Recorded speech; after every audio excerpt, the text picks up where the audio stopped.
The cluster B personality disorders, narcissism, histrionic, antisocial personality disorder and borderline personality disorders, are marked by a codependent neurotic need to feed off the reactions of other people. The reactions they're feeding off may be terror, they may be chaos, they may be sympathy and compassion, they may be loathing, they may be massive amounts of admiration, a sort of a godlike worship for that person, particularly in just straightforward narcissism. But it's also marked not just by a need to force reactions from the people around that cluster B personality, which is called dramatic. In the DSM it's described as being one of the dramatic personality disorders, because it needs to create reactions within other people in order to survive, in order to feel alive. Not literally, but in the figurative, broken, half-world, half-light, delusional, psychotic, schizophrenic space in which the true personality disorder actually exists of the cluster B.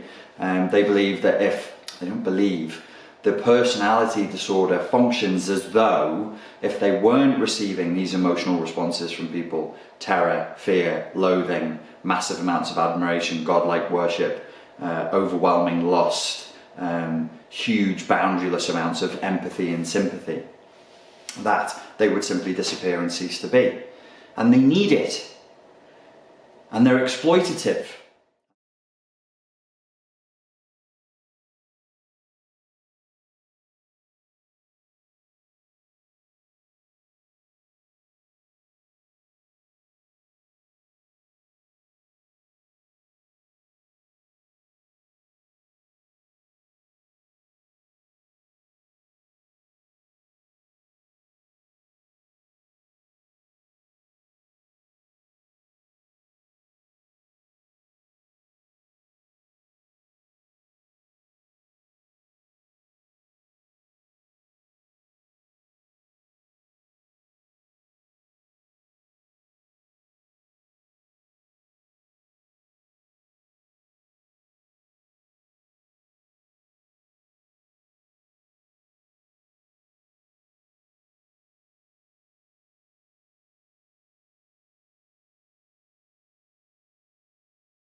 I don't think that vanity, grandiosity, or arrogance are nearly as dangerous in and of themselves as exploitativeness and entitlement. Specifically, when I'm saying entitled here, I mean that I would feel, as somebody with NPD, entitled to steal, to take, literally or figuratively, from you so that I can feel better. I feel entitled to feel good so much that if you have to suffer, or many yous, multiple versions of you, many people have to suffer just so I can feel better, that's okay with me. That's a level of entitlement that I'm talking about here. And the exploitativeness is self-explanatory. So sometimes I need to reach inside of your cookie jar. Sometimes I need to stretch my straw across the room into your milkshake and drink it up. There must be an invasion of your boundary in order for this to function.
but it actually focused on the fact that when you're interacting with somebody with borderline personality disorder, and when you're interacting with somebody with narcissistic personality disorder, you will frequently feel invaded, you will frequently feel judged, and one of the favourite weapons that I personally think is more of a borderline tactic than a narcissistic tactic is to judge you as being morally deficient, is to judge you, to attack you with a boundary breaking judgment of something that you completely didn't consent to, and to act as though you are a false prophet, to act as though you had advertised yourself as this, but in reality you're this.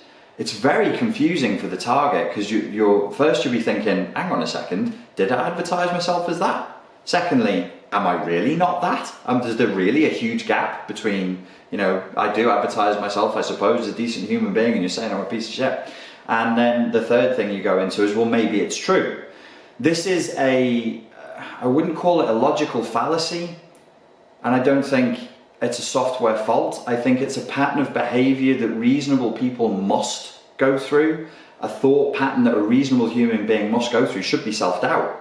You can't, to have zero self-doubt and to always assume that you're in the right would have you vectoring in for a certain type of narcissism. It would be mentally ill. So the reasonable, objective, Socratic thing to do is to pick up the accusation and go, how do we know that this is true? Where does this come from? Is there a scenario where it is not true? What's the balanced approach to this? And so on and so forth. But of course, if one person is rigidly saying, I'm always right, no matter what, and the other person is saying, I might be wrong sometimes, let's explore that, and they run along a timeline playing a competitive game with each other. This one's not consenting to it, probably doesn't even realise they're in a competition. This one is all about the competition and keeping it covert and hidden. Who's going to win?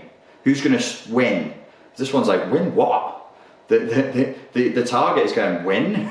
I didn't even know I was in a game. I thought I was in a relationship. No, you're in a game, silly. This one's going to win. Because if I'm always assuming that I'm always right and you're always wrong, when you say to me, hey dude, yeah, when you say that it's a bit mean, I'll go, fuck you, no it isn't, and just reject it.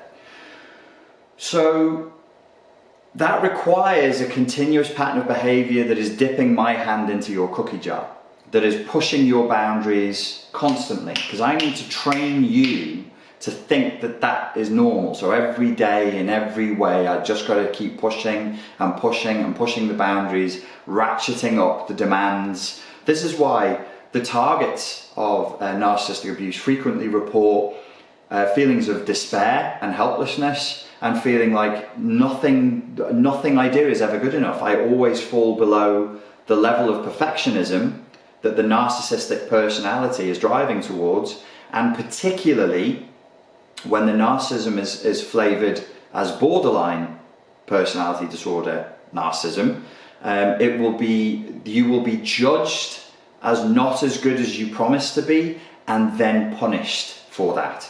Punished as worthless.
What you'll get is a communication style from the more borderline type, which is boundary breaking in a softer way, rather than the harsher narcissistic style, which can be a bit bullying. The overt narcissist, which is bullying, which is like, hey, do this for me now.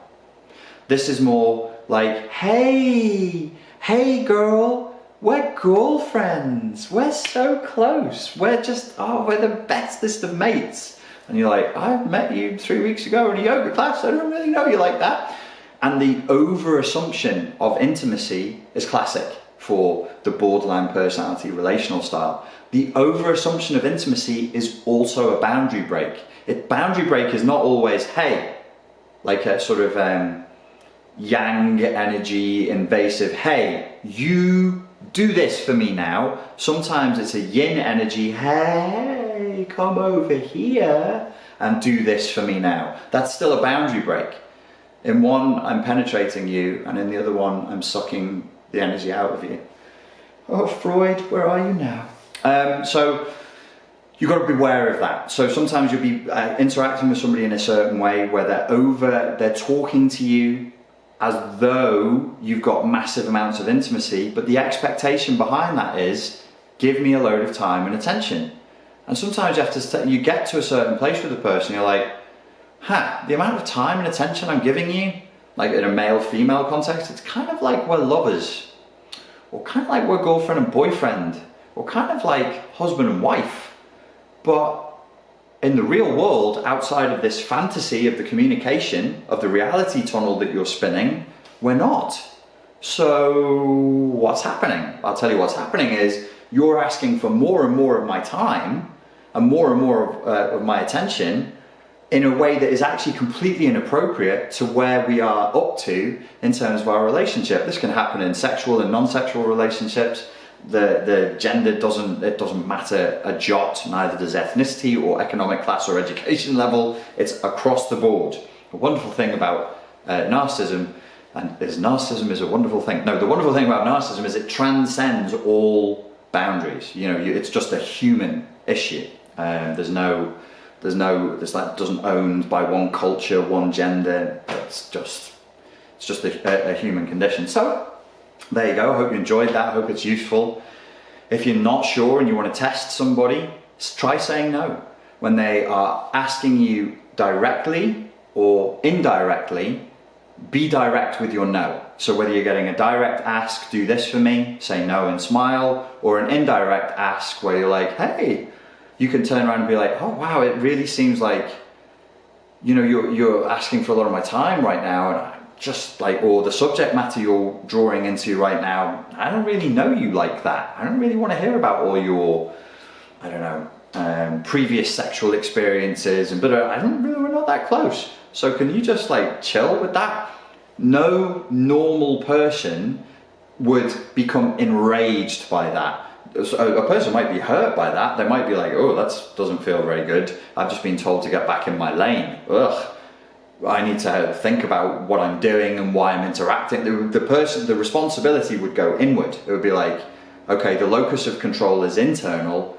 What am I doing that elicited that response? And then you can turn around and be like, dude, I'm so sorry. We've not known each other long enough. You're completely right. I shouldn't have said that stuff to you. I'm a weirdo. Sorry about that. Won't happen again.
And when the locus of control is purely external and the superego is busted and the ego is busted through trauma, as you will get with full-blown borderline personality disorder and social personality disorder and narcissistic personality disorder, the superego at that point is always there is no I, am completely in the right at all times and you are always wrong. So just be careful of this. When you hear borderlines and vulnerable narcissists going, oh, I feel like shit, I know I've done wrong, I'm the worst person. If it's true malignant borderline personality disorder, that's all nonsense. That's just a game to lure you back in. I call it ostentatious vulnerability. Other people have different terms for it, like fake conscientiousness, or